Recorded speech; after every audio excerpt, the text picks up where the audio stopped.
nice introduction.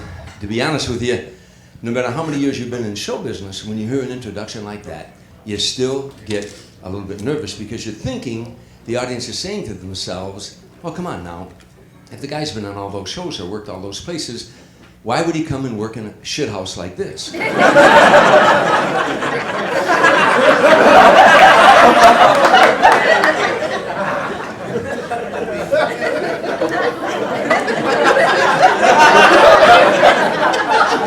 I'm trying to figure out why myself. No, I'll tell you why. Because the owner of this place is a good friend of mine. He's a nice guy, and he has a picture of me with a goat.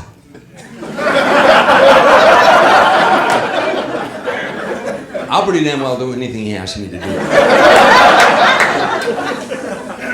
By the way, you're here on a great day. You may not know this. On this date in 1850, California became a state. At that time, the state had no money. Almost everyone in the state spoke Spanish, and there were gunfights in the streets. So you see, nothing has changed since then.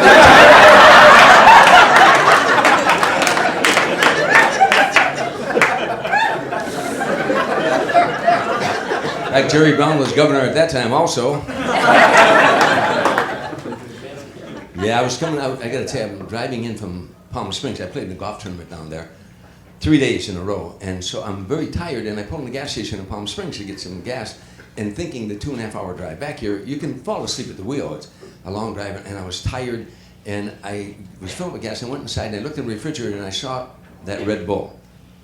Have you ever drank that Red Bull? Whoa. Now, I drank a can of that Red Bull. I was halfway back to Los Angeles before I realized I left my car in the station. They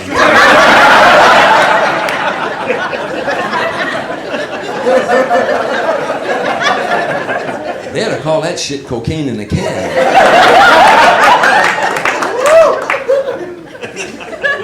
I don't do blow. A friend of mine once said to me, wanted to snort some cocaine. I'm not making this up, it's a true story. He said to me, Tom, you should snort cocaine. And I said, why? He said, because when you snort cocaine, whatever you are, it expands that 100 times.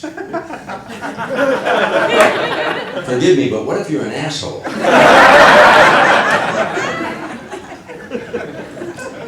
I was working in my hometown, Chicago, and I got searched at O'Hare Airport.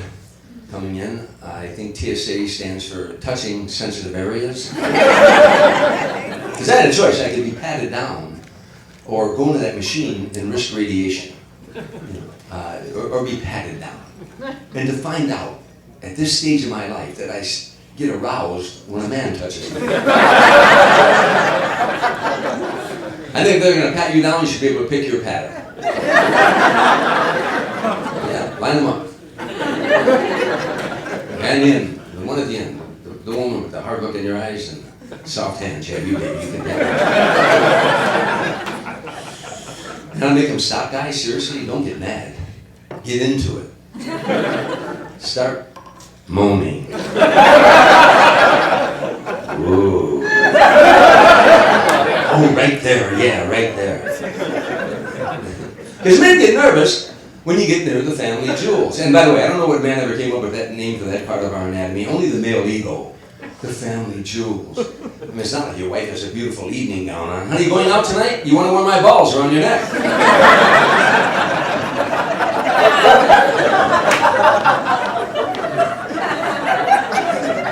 But there's a sense of area. In baseball, I'll let you continue laughing at that. When you smoke dope, it comes a little later to you, doesn't it? That's why I don't smoke dope. I tried smoking dope, seriously, 7 or 8 times. I did this evening in the car on the way over here. No, I don't smoke. Smoking dope always made me paranoid. I smoked dope, I knew 3 words. What was that? I have a buddy named Zigzag, and I'm gonna make it that he smoked dope all day long, and the first thing you do when you go home was go all the way through the house, go into the bathroom, and look behind the shower curtain to see if there was a murderer. My question is this: if there was, what's your plan? I don't like to work in front of a marijuana smoking audience. They end up laughing on the way home. Oh yeah, man.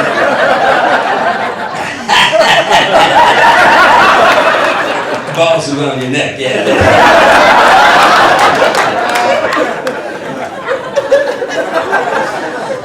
But in baseball, in 1871, men started wearing a cup to protect the family jewels. In 1971 in baseball, it became mandatory to wear a helmet. It took men 100 years to realize the brain is important also.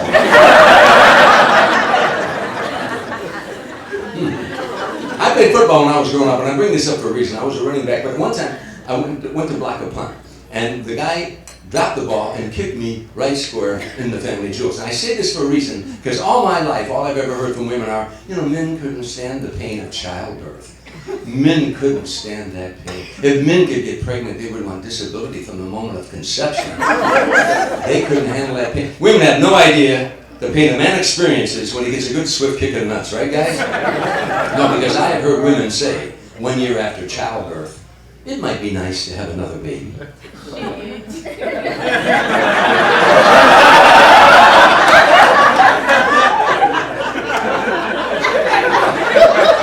Have you ever heard a man say,